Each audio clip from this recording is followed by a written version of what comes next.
Statements मैं आपको दिखा रहा हूँ या धरनों का जिक्र कर रहा हूँ, वहाँ पाकिस्तान तहरीक इंसाफ ने एक पैंतरा बदला है। पाकिस्तान तहरीक इंसाफ के पिछले 1 साल के अंदर या 2 साल के अंदर इस्टेब्लिशमेंट के साथ एक तनाव वाली कैफियत में, ख़ास तौर पर 10 अप्रैल 2022 या उसने पहले से कह लें ये काम शुरू हुआ था। जब नो कॉन्फिडेंस मोशन होती है उसके बाद से कंटिन्यूसली एक वो मुतहारब फ्रीक के तौर पर नज़र आते हैं, एक दूसरे के मतलब बयान भी उनके ऐसे ही आते हैं। बाकायदा DGSPR ने भी ऑफिशियली उनको वो फसादी टोला और इंतशारी टोला और माफिया इस तरह के अल्फाज का चुनाव किया उनके लिए।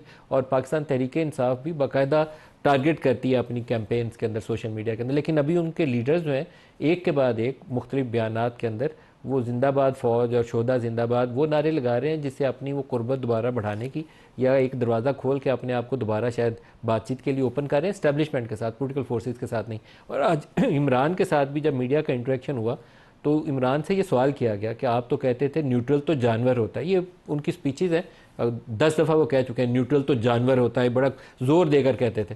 तो वो कहते थे कि मेरा साथ दें तो ठीक है, अगर आपने नवाज शरीफ का या पीपल्स पार्टी का साथ दिया तो फिर आप जानवर वाली साथ में शामिल हो जाएंगे।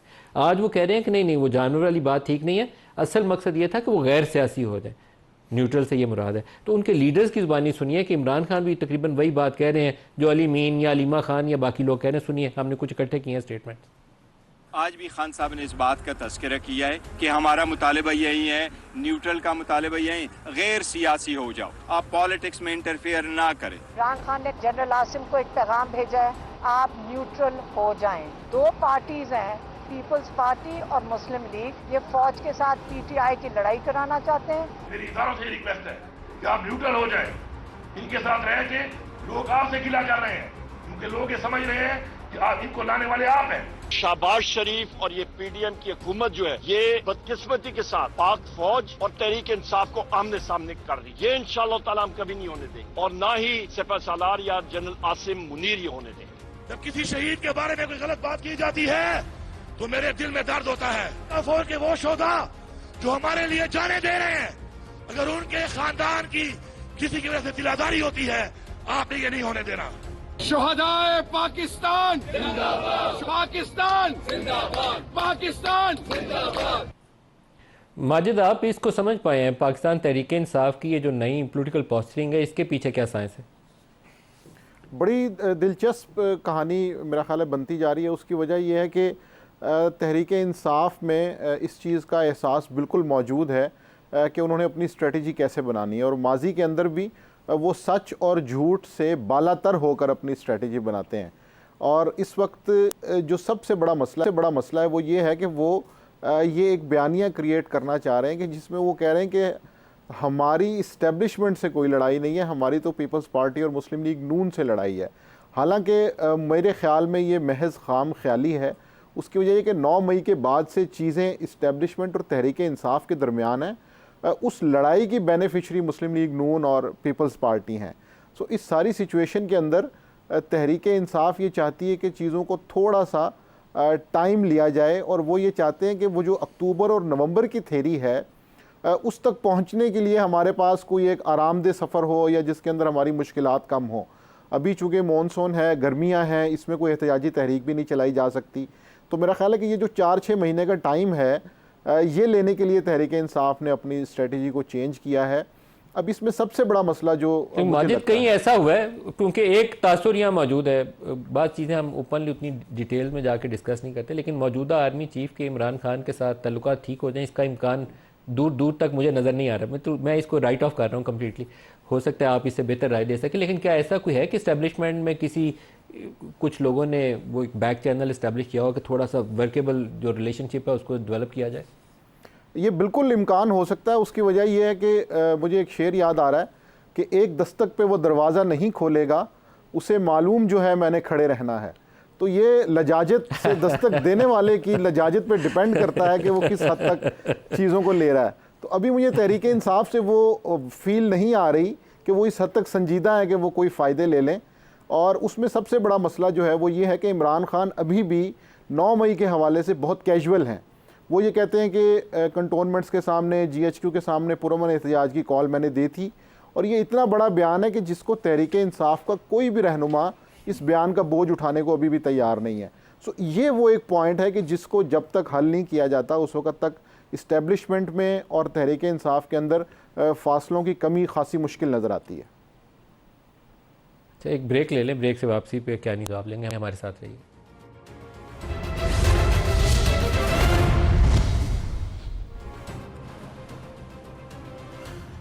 प्रोग्राम में दोबारा खुश आमदीद कहते हैं। कैनी साहब, ये जो बल्कि तारुफ भी करवा दें, साथ शोएब शाहीन साहब भी हमें आ चुके हैं, ज्वाइन कर चुके हैं, बहुत शुक्रिया आपका भी। ये जो इमरान खान की जमात से बयान आए हैं PTI के, आपको लगता है कि कोई गर्मजोशी इस्टेब्लिशमेंट के साथ उनकी गुंजाइश पैदा हो रही है? देखिए जी, ये फिर से बैसाखियों की एक तलाश है। वो पहले कहते थे न्यूट्रल, क्या वो बैसाखियाँ मिल रही हैं? नहीं, मेरा ख्याल है ख्वाहिश ज़रूर है। माजिद साहब ने कोई एक मिसाल दी थी दरवाजे के बाहर वाली, मेरे ख्याल से वही शायद बैठती है। क्योंकि मसला ये है कि इमरान खान साहब की सियासत कभी बैसाखियों को बगैर चली नहीं, और ये अपोजिशन भी उनने बैसाखियों के कंधों पे की थी। 2013 के बाद भी आपको याद है, इनके धरने भी कोई और करवाता था, कुर्सियां भी कोई और लगवाता था, इनके तो मीडिया कवरेज भी कोई और करवाता था, हुकूमत इनको किसी और ने बनवा के दी, हुकूमत चलवाई किसी और ने। इसीलिए आपसे पहले धरनों का सवाल किया था। आपके दौर में 2 धरने थे, एक PTI का D चौक में और दूसरा था फैजाबाद में। दोनों धरनों के पीछे एस्टेब्लिशमेंट थी। आपसे मैंने पहले इसलिए पूछा कि अभी वाले धरनों के पीछे कौन है? देखिए, तो आर यू आपने वेरी देखा क्लियर अबाउट दैट कि ये? देखिए जी, हम तो नहीं, हरगिज़ भी ऐसी बात नहीं समझते। एक जिस तरह अब TLP आई थी तो उनके साथ वो मामला तय पा गया। हम उम्मीद करते हैं इमरान खान के बयान के पीछे क्या? मगर इमरान खान साहब के बयान के पीछे बस वही है जी, एक होता है यूटर्न। यूटर्न तो बेताशा लिया ना, यूटर्न में फिर भी घेरा मारना पड़ता है। ये तो इस तरह पलटी मारी है उमर अयूब साहब के इस तरह करके आप उमर अयूब साहब के 5 दिन पहले के बयान देख लें, DG ISPR की प्रेस कॉन्फ्रेंस के बाद के बयान देख लें, ज़्यादा दूर भी जाने की ज़रूरत नहीं है। PTI के ऑफिशियल अकाउंट से पिछले 2 माह के अंदर जिस तरह की एक्सट्रीम कैंपेन फौज के खिलाफ, आर्मी चीफ के खिलाफ चली है, वो आप देख लें, और आज का बयान देख लें, तो बंदा कहता है ये वही शख्स है और ये पहले दफ़ा नहीं कर रहे। तो मकसद वही है जी, जिस तरह अब मैं आपको इसकी मुतरादिफ आपको एक मिसाल दे देता हूँ कि खान साहब ने पहले कब ये किया। 2022 में एक शख्स को वो कहते थे इसने मेरी हुकूमत कराई है। चंद माह बाद उसी शख्स के साथ एक मीटिंग में बैठे, उसी शख्स की एडवाइस के ऊपर खैबर पख्तूनख्वा और पंजाब की असम्बलियाँ तहलील कर दी। ये एतराफ़ खान साहब ने भी खुद उस टाइम पे कैमरे के ऊपर किया। आज फिर से वही हरकत है। ये सिर्फ इक़्तिदार और कुर्सी और बैसाखियों की तलाश है। अब वो समझ रहे हैं कि शायद इस तरह करके हासिल हो जाएगी, और हमें जिनने कहते थे कि इनके पल्ले तो है ही कुछ नहीं, हम इनके साथ क्यों बात करें, आज कहते हैं ये लड़वा रहे हैं। तो शोएब साहब, हंसी आपकी जमात की इस नई पोजीशनिंग की वजूहात क्या है? देखिए, मेरा ख्याल है कि कौमी लीडर अगर आप इस्टेब्लिश्ड कौमी लीडर अगर आप मानेंगे, फेडरेशन की वाहिद अलामत वो इमरान खान और PTI है। अगर उन्हें एक पॉजिटिव अच्छा रिस्पांस दिया है, अच्छा मैसेज दिया है टू ऑल कंसर्न, पाकिस्तानियों को, पाकिस्तान की फ़ौज को, पाकिस्तान के इस्टेब्लिशमेंट को, तो एक हम उसको वेलकम करना चाहिए। वजह उसकी यह है, आज अवाम एडमिटेडली ये आपकी जमात में ये सोच क्यों पैदा हुई कि हमें फ़ौज के लिए नरम गोशा पैदा करना चाहिए आफ्टर 2 ईयर्स? आज अवाम और PTI एक साथ खड़े हैं। आप उसको 80% कहें, 85 कहें, 90% करें, वो इकट्ठे हैं। लेकिन आपके अंदर ये सोच क्यों पैदा हुई? 2 साल में वजह उसकी दो हैं। सबसे पहले आज आप बन्नू वाक़े को देख लें, क्या होता है। फ़ौज और अवाम जब आमने सामने खड़ी हो जाती है तो नफ़रतें पैदा होती है। नुकसान किसका है? रियासत पाकिस्तान का है, फ़ौज को नुकसान है, अवाम को नुकसान है, 25 करोड़ अवाम को नुकसान है, और रियासत पाकिस्तान का है। फौज और अवाम आमने सामने नहीं कहूँगा, एक प्रोटेस्ट था जिसके बाद एक नाखुशगवार सूरत हाल पैदा हुई, इसलिए मैं इसको ये नहीं कहूँगा कि कन्फ्रंटेशन वाली कैफियत थी। आज वो बलूचिस्तान में भी एक वाक़या पैदा हुआ, अफसोसनाक आप देखें, आज भी जो आप गवादर में जाकर देखें, वही पब्लिक का जिक्र कर, जो कुछ पब्लिक खड़ी हो गई है, सारी पब्लिक का या मखसूस ग्रुप है, इसको थोड़ा आइडेंटिफाई करना पड़ेगा। नहीं, आप पब्लिक जो है ना, मैं एक बात बता दूँ, जब आप लोगों की चादर चारदीवारी की पामाली करेंगे, बग़ैर किसी केस के लोगों को उठाना शुरू करेंगे, शायरों को उठाएंगे, साफ़ियों को उठाएंगे, लोगों पे तशद्दुद करेंगे, तो इससे वो जो ट्रस्ट लेवल है वो डेफिसिट होगा। आप उसको नफरत का नाम दें, आपका तो ट्रस्ट डेफिसिट मौजूद था, आपने गुंजाइश कैसे पैदा की? आपकी कोई मैसेजिंग हुई है, कोई इंटरेक्शन हुआ है? किसी किस्म की कोई मैसेजिंग नहीं हुई है मेरी, तो बल्कि इत्तेफाक की बात है, जब से ये उमर अयूब साहब का स्टेटमेंट आई है, मेरी मतलब मुलाकात नहीं हो सकी। मैंने आज भी जाना था, but I was busy cases. लेकिन आपकी जमात इमरान खान कहते थे कि न्यूट्रल जानवर होता है, तो आप अमर बिल मारूफ के साथ आएंगे तो फिर तो ठीक है, नहीं तो आप जानवर हैं। देखें, और अमर बिल मारूफ वो था जो इमरान खान कह रहे थे, ये उनकी अपनी एक वो पैदा की हुई कैंपेन थी, वो दुरुस्त थी या गलत थी, इसकी एक बात तो तय है कि उस वक्त भी की एस्टेब्लिशमेंट ने इमरान खान को हटाया। जो स्टेटमेंट आप ख्वाजा आसिफ की उठाएं, वो क्या कहते हैं, 2019 से हमारा राब्ता था, उन्हें कहा कि पहले पंजाब गवर्नमेंट ले लो और उसके बाद फेडरल गवर्नमेंट मिलेगी। यही बात मौलाना फजल रहमान ने कन्फर्म की, यही बात इनके बाकी लोगों ने, लीडरान कराम ने एक्सेप्ट की। और बल्कि अभी कैप्टन सफ्तर की स्टेटमेंट आप उठा लो, उसने क्या कहा है। एक बात होता है, इस वक्त की जो एस्टेब्लिशमेंट है, आप मुझे बताएं लंदन एग्रीमेंट को इमरान खान ने क्या कहा? उस लंदन एग्रीमेंट को इनके कैप्टन सफ्दर ने उसको एडमिट किया, इस्टेब्लिश किया और सबके सामने वीडियो के जरिए आप तक पहुंच चुका है। आपने भी उसके बारे में मेरा ख्याल प्रोग्राम भी किए हैं। मुझे ये बता दें कि जो कुछ इमरान खान ने कहा है गलती कहाँ है? वो सारा वो सच साबित हो रहा है जो कुछ इमरान खान ने कहा था। देखिए, आप ये नहीं कर सकते कि आप आंखें बंद कर लें, आप ये तस्वर कर लें कि हारे हुए लोगों को 17 सीटों वालों को उठा करके आप प्राइम मिनिस्टर बना दो।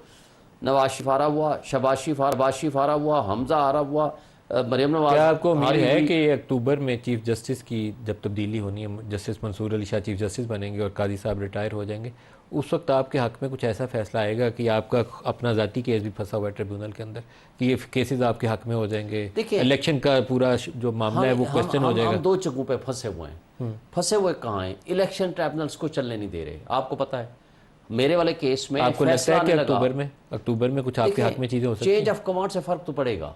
फ़र्क इसलिए पड़ेगा कि काजी फ़ाइसा साहब ने हमारे साथ नाइंसाफ़ी की ना सिर्फ बुनियाद रखी बल्कि पूरी दुनिया ने उसको कहा कि आपने गलत फैसला किया, बशमूल आपके। अगर अक्टूबर में ये फैसले ऐसे आए तो आपको लगता है कि आपकी हुकूमत आ जाएगी? नहीं, हम ये नहीं कहते। हम ये ज़रूर कहते हैं कि अगर जिस दिन हमारे ट्रिब्यूनल ने हल्के खोल दिए या इलेक्शन कमीशन के ख़िलाफ़ जो हमने जुडिशल कमीशन की दरख्वास्त दे रखी है 8 फरवरी के इलेक्शन के हवाले से सुप्रीम कोर्ट में, वो पटिशन लग गई, ये दोनों में से कोई एक काम भी हो गया तो इनका इक़्तिदार बाकी नहीं रह सकता। अक्टूबर के एंड से ये काम हो सकता है? उम्मीद है, क्योंकि एक उम्मीद इसलिए है कि देखें रास्ते की रुकावट जो हैं, एक तो वो नहीं रहेंगे, नंबर 2 कौन रास्ते की रुकावट नहीं रहेगी? काजी फ़ाइसा साहब। ये बहरहाल आपकी राय है, मैं इससे मुतफिक नहीं हूं। मेरी राय इसलिए है, जस्टिस ऑफ मेरी राय पाकिस्तान, माजरत के साथ मैं विद रिस्पेक्ट बात करूंगा। देखें, आज 6 महीने बाद के अंदर आप एक केस ना लगाएं। आप ये कहते हैं जल्दी फैसले होने चाहिए। इसी अदालत ने आपके हक में रिजर्व सीट्स की जजमेंट दी है जिसको PMLN वाले सोचते थे अनथिंकेबल है, वो फैसला आपके हक में है। देखें, बात ये है कि वो भी 8 मेंबर बेंच का है, लेकिन 11 मेंबर आप तस्वर कर सकते हैं। लेकिन क्वेश्चन ये है कि खराबी की बुनियाद कहाँ से आई? वो बल्ले का निशान छीना गया। वो तो काजी साहब कहते हैं ना, लेकिन कमीशन ने गलत इंटरप्रिटेशन की है। अच्छा, सुप्रीम कोर्ट ने कह दिया ना, कह दिया, अब तो पूरी सुप्रीम कोर्ट ने कह दिया। बहुत बड़ी बात है, ये बहुत बड़ी बात है। प्रोसीडिंग का हिस्सा है। फिर इलेक्शन कमीशन के खिलाफ क्या एक्शन हुआ? वो तो आपका वो पिटीशन लगेगी तो पता चलेगा। हम कर चुके हैं। अच्छा, माजी साहब आपको लगता है कि ये अक्टूबर का महीना कुछ ऐसी खबरें ला सकता है जिस तरह की पाकिस्तान तहरीक इंसाफ वाले आस लगाए बैठे? जी बिल्कुल, उसकी वजह ये है कि चूँकि काजी फ़ायज़ ईसा के साथ एक डायरेक्ट कन्फ्रंटेशन थी तहरीक इंसाफ की और बहरहाल उसका एक असर भी हुआ, तो इसलिए इनका ये ख्याल है कि चूँकि वहाँ से हमें कुछ रिलीफ मिलेगा तो डेफिनेटली नई जो पॉलिसी होगी उसमें कुछ ना कुछ चेंज आएगी। और दूसरा फिर ये जहाँ तक इमरान खान साहब के बयानात का ताल्लुक़ है तो वो तहरीक इंसाफ के रहनुमाओं के लिए इसलिए भी मुश्किल हो जाता है कि मुझे बानी मुत्तहिदा याद आ रहे हैं कि जब वो कहते थे ठोक दो तो फिर राब्ता कमेटी अगले दिन उसकी तशरीह कर रही होती थी। तो इसका मतलब ये है कि दो चीज़ों का टकरा जाना, किसी चीज़ का आपस में लग जाना।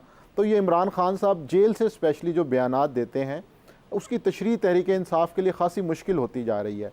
और यही एक बुनियादी वजह है जिसकी वजह से इस्टेब्लिशमेंट के साथ जो कोऑर्डिनेशन है उसमें तहरीक इंसाफ का कोई रहनुमा जाने को तैयार नहीं है, क्योंकि अगर वो कुछ चीज़ें वहाँ पे तय कर भी लेते हैं तो बाद में ये पता चलता है कि उनकी अप्रूवल उस तरह से नहीं हो पाई।